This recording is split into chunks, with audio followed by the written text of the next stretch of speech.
Congratulation mister Kumar. Thank you.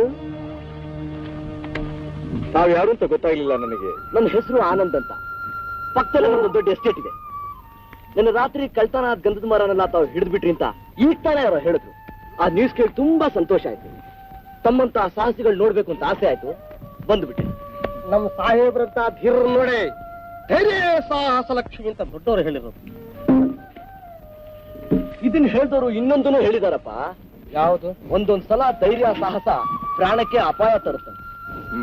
ನಿಜವಾಗಿ ಹೇಳ್ತಿದ್ದೀನಿ ಕುಮಾರ್, ಹಿಂದೆ ಇದ್ದ ಫಾರೆಸ್ಟ್ ಆಫೀಸರ್ ಕೂಡ ಪ್ರಾರಂಭದಲ್ಲಿ ನಿಮ್ಮಷ್ಟೇ ಉತ್ಸಾಹಶಾಲಿಗಳಾಗಿತ್ತು. ಕಡೆಗೆ ಅವ್ರ ಗತಿ ಏನಾಯ್ತು ನೋಡಿ. ನಿಮ್ ಬ್ರದರ್ ಆಗಿ ಹೇಳ್ತಾ ಇದ್ದೀನಿ, ದಯವಿಟ್ಟು ಹುಚ್ಚು ಧೈರ್ಯಕ್ಕೆ ಬಿಡ್ಬೇಡಿ. ಈ ಗಂಧದ ಮರ ಸಾಕ್ಸೋ ಕಳ್ಳರು ಬಹಳ ಅಪಾಯಕಾರಿ ಮನುಷ್ಯರು. ಅವ್ರಿಗೆ ಎದುರಾದವ್ರು ಎಷ್ಟೇ ಶಕ್ತಿವಂತರಾದ್ರೂ ಕೂಡ ಅವ್ರನ್ನ ಕೊಲ್ಲದೆ ಬಿಡೋದಿಲ್ಲ. ಇದೊಂದು ತರಹ ವಿಷ ಸರ್ಪ ಇದ್ದಾಗೆ.